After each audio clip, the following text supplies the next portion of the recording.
Voilà. Awe Diskipoli. Komodo Waletis. Voilà, c'est pour vous dire que Magui s'est donné déjà arrivé. Nous continuons avec notre bon moment. Comme je vous avais parlé autrefois que voilà les bons moments très succulents que vous devez profiter pour avoir la connaissance pouvant vous permettre d'affronter vos examens d'État sans problème. Et nous avons là la résolution d'items. La fois dernière, nous avons travaillé déjà 2 textes.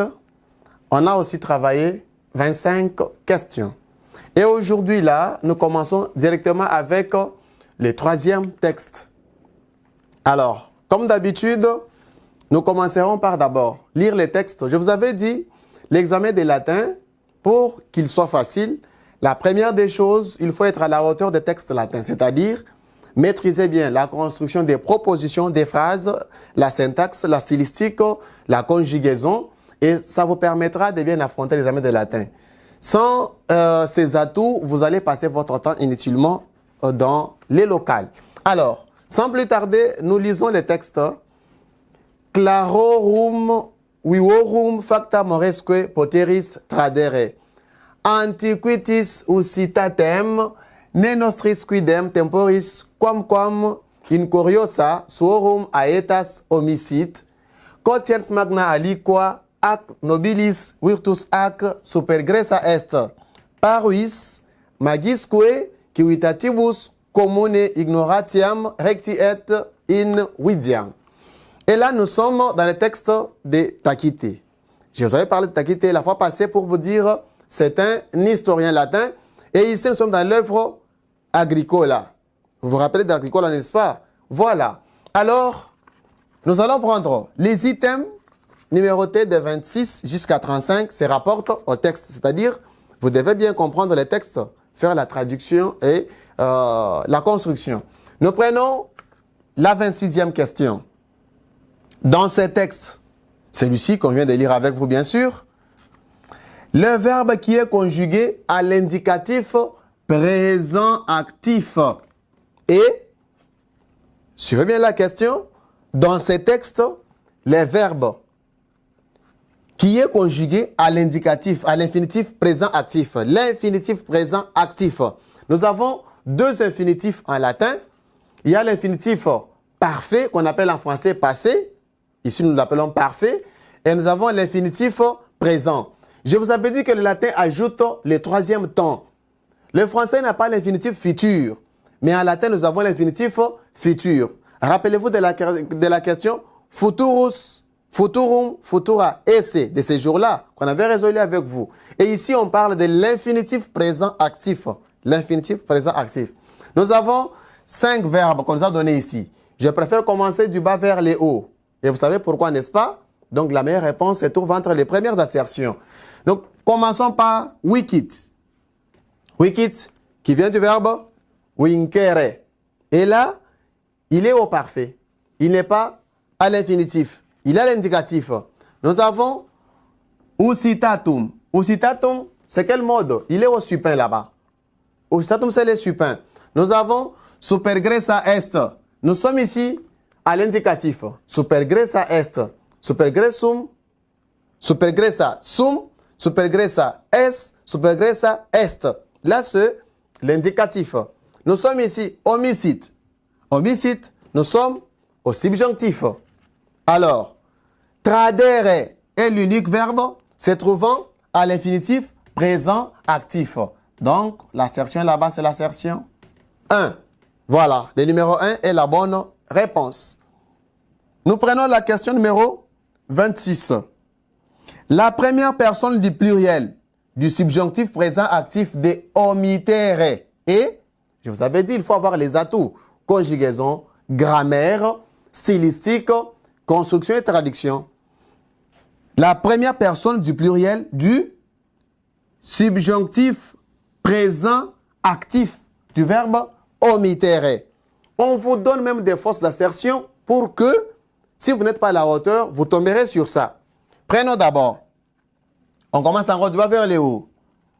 Omiteramus, qui n'existe même pas. Le verbe omittere n'a aucun temps où on peut conjuguer là-bas. Omiteramus. Nous avons omitissimus. Ici, on vous donne la forme du plus que parfait, mais qui n'existe même pas. Nous avons omiterrimus.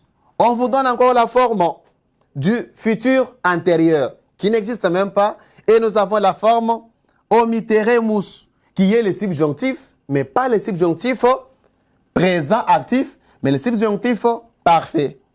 Et nous avons omitamus. Omitamus, c'est le subjonctif présent actif. Si on peut le conjuguer, on va dire comment? Première personne sera omitam, omitas, omitat, omitamus, omitatis, omitant. Voilà pourquoi nous avons l'assertion numéro 1 comme la meilleure réponse à cette question-là. Tirez beaucoup d'attention, surtout avec les désinences en latin. Je vous avais dit, la conjugation latine se focalise sur les désinences. Donc, si on n'est pas fort aux désinences, en conjugation latine, on sera nul à l'examen d'État.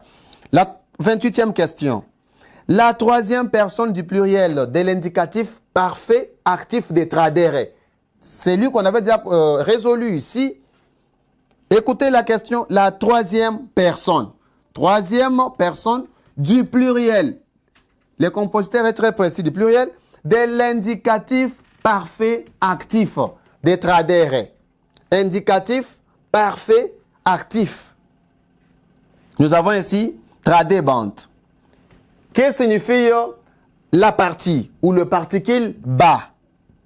En conjugation latine, les particules bas en conjugation latine signifient l'imparfait. Quand on dit amabam, c'est l'imparfait. On dit audiebam, c'est l'imparfait. On dit monebam. Dès que vous voyez bas, c'est déjà l'imparfait. Donc ce n'est pas ce qu'on a demandé, l'indicatif parfait. Nous avons ici, je saute d'abord la deuxième assertion, je prends cinquième. Tradent. Tradent, c'est le présent de l'indicatif du verbe tradere. Traderint. Nous sommes déjà au futur antérieur. Nous avons là-bas les thèmes du parfait, la désinence du futur simple de esse. Erim, eris, erit, erimus, eritis, erint. Voilà là-bas, traderint. Donc ne vous trompez pas. Traderant. Traderant. Déjà, vous voyez là-bas, nous sommes dans l'indicatif, mais qui n'est pas le parfait actif. Et les parfaits actifs, nous les trouverons dans traderunt. Traderunt, pourquoi? Nous avons la désinence erunt. Alors, si on peut conjuguer là, vous vous rendrez compte que nous allons dire tradidi, tradidisti, tradidit, tradidissimus, tradidistis, traderunt. Et on tombe sur le parfait du verbe tradere. Nous avons la 29e question. Les mots aliquois a pour nature. Dans le texte, bien sûr, nous voyons aliquois en plein juste à côté de l'adjectif magna. Magna, qui est l'adjectif de la première classe, qui veut tout simplement dire grande. Grande. Quotiens magna aliquois ac nobilis. Alors, on dit que aliquois, tel que vous le voyez là, a pour nature adjectif. C'est vague. On ne peut pas prendre une réponse si vague comme ça, puisque l'adjectif en latin, vous savez que c'est un mot variable, bien sûr.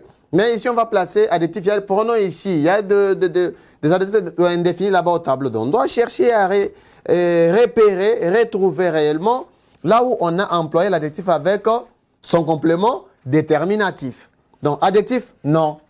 Je passe d'abord à la 5e assertion. Pronom possessif, non. Vous savez que les mots possessifs, nous avons les mêmes mots là qui jouent et les rôles d'adjectif et les rôles de pronom. Nous avons meus, tous, sus, ainsi de suite. Alors, ce n'est pas un possessif. Nous avons adverbe de temps. Non, quand nous voyons aliquois, il est variable quand même. C'est un mot variable. Or que l'adverbe de temps, bien sûr, c'est un mot invariable en latin comme en français. Nous avons conjonction. Et quand vous regardez, nous avons vu avec vous les mots de liaison ou les conjonctions. Coordination et subordination. Et parmi ces mots-là, on n'avait pas aliquois comme étant un mot de liaison. Alors, ça sera quoi? Adjectif indéfini parce qu'il est utilisé comme certaines, aliquois, comme certaines, qui veut dire quelque chose dont on n'a pas la précision et placé à côté de l'adjectif grande. Alors, la réponse est à l'assertion 2 qui est adjectif indéfini. 30e question. La proposition qui contient les mots mal analysés. Nous avons là plusieurs mots qu'on a analysés ici. Nous avons d'abord les mots poteri, nous avons les mots mores, nous avons les mots clarorum, nous avons les mots vitium, nous avons les mots commune. Alors, sur cette question, on nous demande les mots où on a mal analysé. On commence. Posteri, datif d'attribution régi par tradere. Voilà. Nous revenons dans le texte. Quand vous regardez, vous verrez que le mot poteris est là, devant tradere.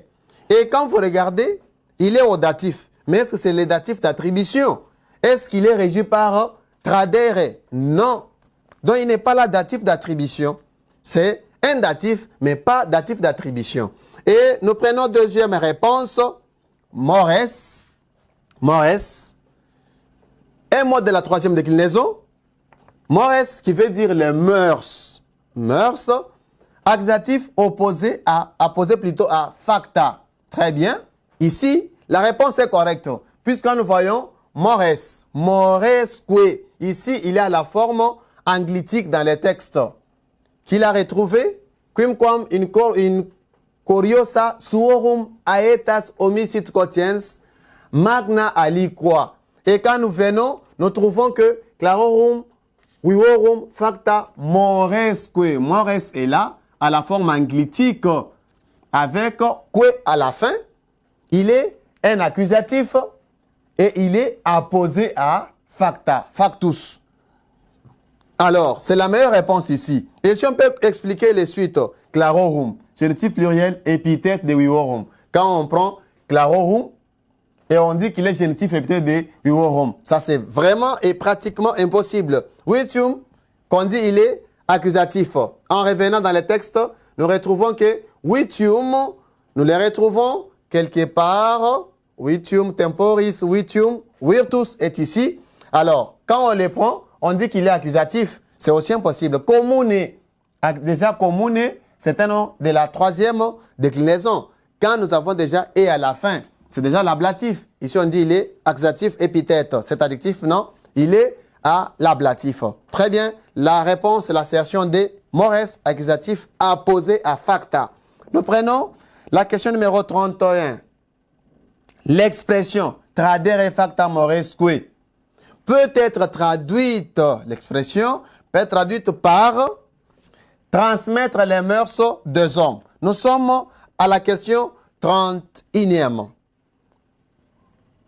Quand tu prends tradere facta moresque, si tu veux faire la construction, ça sera numéro 1, tradere, le verbe à l'infinitif transmettre.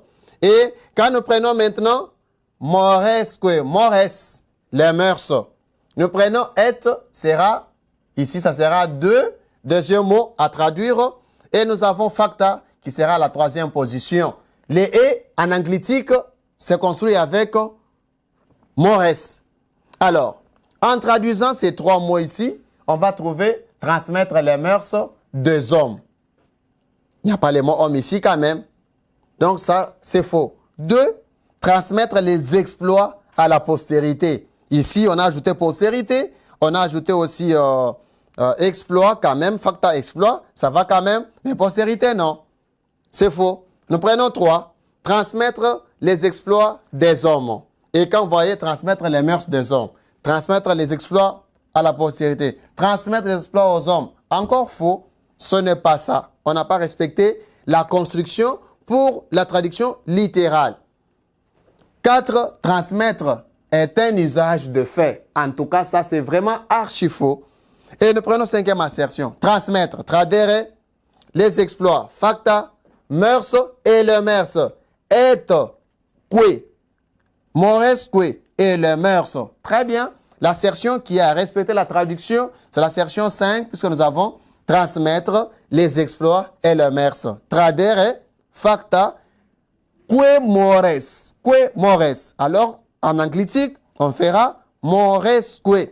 Très bien. Déjà, nous avons là la 31e question et on prend la 32e question. pour un peu avancer avec les questions qui dépendent de ces troisième textes. Nous avons dit les questions allant du 26 à 35 seront répondues grâce à notre texte numéro 3 que nous avons devant nous. Et là, directement, nous prenons la question numéro 32. Avec la 32e question, on nous demande quoi là-bas? L'expression. L'auteur ou bien les compositeurs nous demandent l'expression. La jalousie est un vice des cités. La jalousie est un vice de cité. Alors, c'est traduit par cette expression, nous avons la première assertion, on nous donne vitium parvis,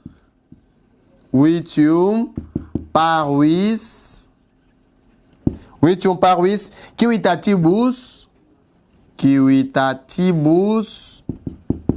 et on ajoute commune. Toujours dans les textes que nous avons devant nous, nous prenons deuxième assertion, vitium magnis,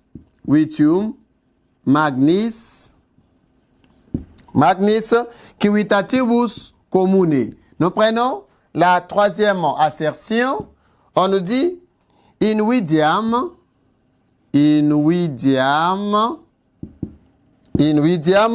vitium civitatis est.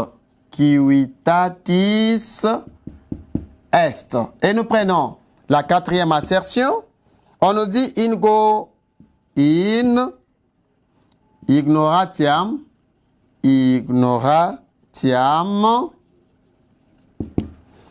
erecti vitium, civitatis est. Et la cinquième assertion, invidiam, magnum civitatis est. Magnum civitatis est.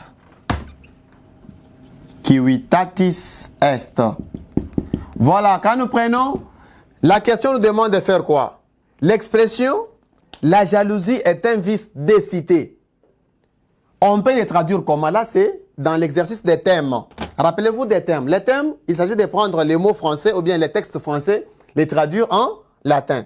Alors, quand nous prenons avec, première expression, vitium parvis civitatibus commune. Faux et archi-faux, pourquoi? Parce que nous avons la jalousie.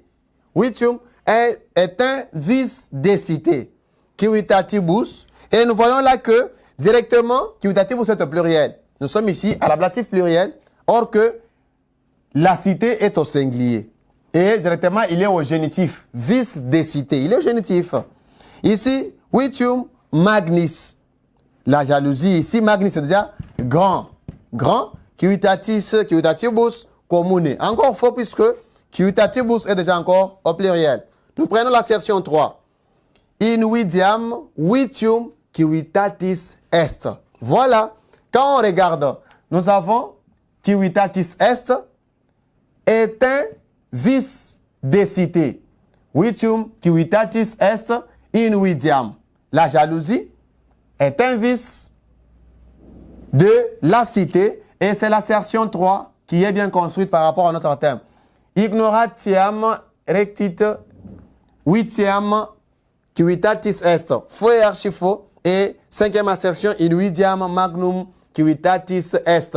Pour ceux qui n'ont pas tiré l'attention, ils risqueraient de prendre la cinquième assertion. Mais ne vous trompez pas, nous avons là-bas magnum, déjà qui dit grand.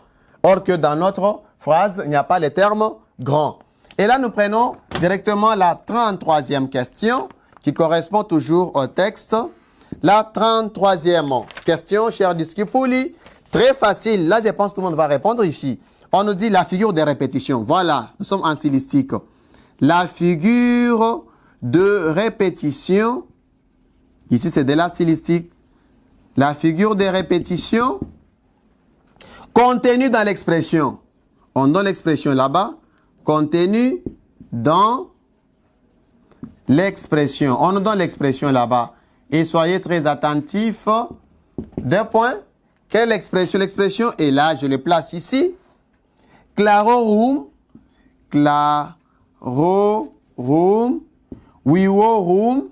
Wiorum. On ajoute, il y a d'abord les points de suspension. Usitatum. Usitatum. On ajoute aussi, point de suspension, suorum. Suorum. Et enfin, point de suspension, vitium. Vitium. Et ça, l'expression, et on vous demande, et là, deux points. Nous avons première assertion ici, anaphore. L'anaphore. Deuxième assertion, nous avons polysynthète. Polysynthète. La troisième assertion, nous avons allitération. Allitération. La quatrième assertion, nous avons assonance. Assonance. Ainsi, la cinquième assertion, nous avons épanalepse. Épanalepse. Toutes ces figures de style, Magister vous a déjà enseigné, non? Vous vous rappelez déjà? Alors, on y va. La question est là. La figure de style, de répétition bien sûr, contenue dans l'expression clarorum, viorum, usitatum, suorum, vitium. Rappelez-vous, nous avons vu plusieurs figures de répétition. L'anaphore, c'est lorsqu'on répète plusieurs mots au début de la phrase. Rome, tu es mon tout. Rome, je t'aime. Rome, donc les mêmes sons là qui sortent au début de chaque phrase. Ici, nous voyons que les sons sortent où? À la fin. Nous avons ici rum, partout là. Quand nous prenons polysynthète, c'est aussi une répétition, mais qui se fait de quelle manière? Sur des voyelles. Quand nous prenons maintenant l'allitération, aussi une répétition, mais sur les mots finaux. Quand nous prenons l'assonance, d'abord avant de prendre l'assonance, vous devez comprendre que l'épanalepse, c'est la figure où on répète des fois les segments de mots dans une phrase. Vous vous rappelez des segments de mots dans une phrase? Quand je vous avais expliqué que l'épanalepse, on prend les segments dans une phrase et lorsque les segments sont plusieurs fois répétés là-bas, les mêmes mots là-bas, de mêmes mots plutôt, dans une même phrase, là on parle de l'épanalepse. Et en parlant de l'assonance qui est la meilleure réponse, c'est lorsque nous répétons. En français, on répète la voyelle accentuée à la fin de chaque mot. Une voyelle accentuée, la même voyelle là-bas, on la répète à la fin de chaque mot. Mais en latin, c'est la répétition de même son à la fin de chaque mot constitutif d'une phrase. Comme ici, clarorum, viorum, usitatum, suorum, vitium. Voilà, il y a l'assonance. Parce que nous avons répété les mêmes termes là, les mêmes sons là, plusieurs fois. Et là, nous prenons directement la 34e question, bien sûr. Donc, l'avant-dernière pour finir avec notre troisième texte. Nous prenons l'avant-dernière question. Toujours aussi facile. Voilà, ici, ça sera la construction. On vous donne une phrase ici. 33e question, 34e question, bien sûr. On vous donne une phrase. La phrase est là. Clarorum. La phrase revient encore. Clarorum. Viorum. Viorum. Facta. Facta. Moresque. Moresque. Poteris. Posteris. Posteris. Tradere. Tradere. Voilà. Maintenant, la phrase est là. Comment est la question? La question est celle-ci. La proposition, on vous demande de trouver la proposition qui contient la meilleure construction. Qui contient la meilleure construction. La meilleure construction. Voilà. Et là, nous voulons savoir Quelle est la proposition qui doit contenir la meilleure construction? Alors, on donne, première assertion, nous avons 6, 3, 4, 1, 2, 5. Deuxième assertion, nous avons 6, 5, 3, 4, 2, 1. Troisième assertion, nous avons 6, 4, 3, 5, 2, 1. Quatrième assertion, nous avons 6, 4, 2, 1, 3, 5. Et enfin, cinquième assertion, nous avons 6, 5, 2, 1, 4, 3. Voilà, l'auteur a fait ceci, le compositeur a fait ceci. Vous vous rappelez que dans la construction des phrases et leur traduction, quand nous avons vu avec vous la version latine, on a souvent l'habitude de numéroter les mots avant de les traduire. C'est supposé que clarorum est le mot 1, vivorum est le mot 2, facta est le mot 3, moresque est le mot 4, posteris est le mot 5 et tradere est le mot 6. Maintenant, on demande ceci. Si tu veux faire la bonne traduction de notre proposition ici, comment tu vas disposer les mots pour bien les traduire? Tu commences avec 6, tradere, transmettre. 3, tu prends transmettre les exploits. 4, tu prends les mœurs et les mœurs. 5, tu prends maintenant clarorum. 2, tu prends vivorum. Et en prenant ça, 5, tu prendras maintenant poteris. En prenant cette construction ici, la traduction sera biaisée. Et qu'est-ce qu'il faut? Il faut chercher là où on a bien arrangé le mot. Si tu prenais la sélection là, tu trouverais la meilleure réponse. Prenons d'abord la section 5 aussi. Comme on était sur 1, 6. Si vous voyez bien, on commence toujours par 6. Transmettre. Tirez attention. Transmettre. On vient sur posteris. Directement, c'est négatif puisque en prenant 6, 5, 2, c'est à partir d'ici où tout va basculer. Quand tu prendras maintenant tradere, tu prends posteris, tu viens prendre vivorum, la traduction sera aussi biaisée. Quand nous prenons, tirez attention, nous sommes à l'assertion 4. Lorsque nous prenons tradere, normalement on doit prendre posteris. On ne peut pas sauter posteris pour venir sur moresque. Là, au moins, si on faisait la traduction littéraire. Et ici, on veut une traduction littérale. On prend la troisième assertion. 6, 4, 3. Quand on prend déjà 6 avec 4, ça peut aller. Mais déjà, avec la place de 3 et de 5, le tout sera basculé. Pourquoi? Parce que la place de 4 serait au moins la place de 5. Il faut placer d'abord les verbes, puisque vous savez que le latin commence par les verbes, non? On parle des verbes qui est l'infinitif. C'est la proposition infinitive. On a commencé par ici. Avant, on prend posteris. Alors, revenons à l'assertion numéro 2. Nous avons transmettre. Nous avons poteris. Tradere, poteris. Et on vient sur facta. Très bien. On prend maintenant les exploits, les mœurs, moresque. On prend les vies, vivorum. Et on prend clarus, clarorum. Très bien. Et la meilleure assertion, c'est 2. Si je prenais 6, 5, 3, 4, 2, 1, j'aurai la meilleure traduction de ma phrase sans faire beaucoup d'efforts. Très bien, mes chers discipuli. Et là, nous allons prendre, pour terminer ces premiers textes, la question numéro 35. Avec la question numéro 35, c'est la question la plus facile de ces carnets. Bien sûr, je vous connais. Vous avez un niveau très requis. Alors, comment est la question? Ça revient encore.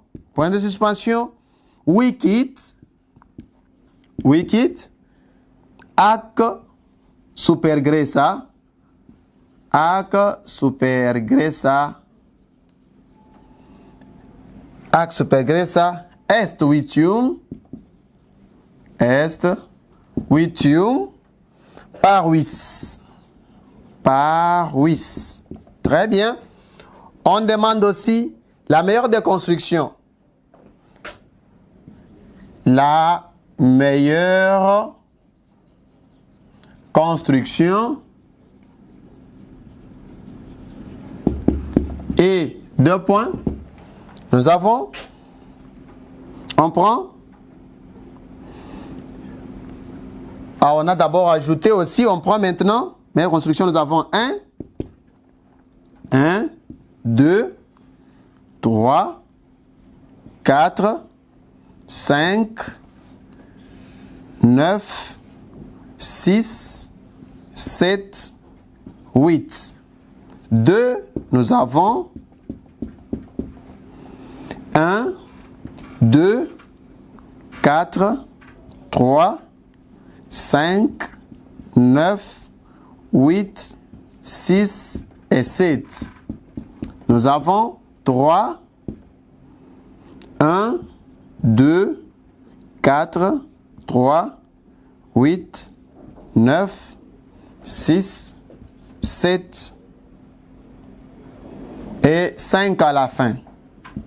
Nous avons l'assertion 4, 4, on commence par 6, 4, 7, 5, 3, 2, 1, 9, 8. L'assertion 5, nous avons 3, 4, 2, 1, 9, 5, 7, 6, 8. Et là, la question, on ajoute 2 propositions ici.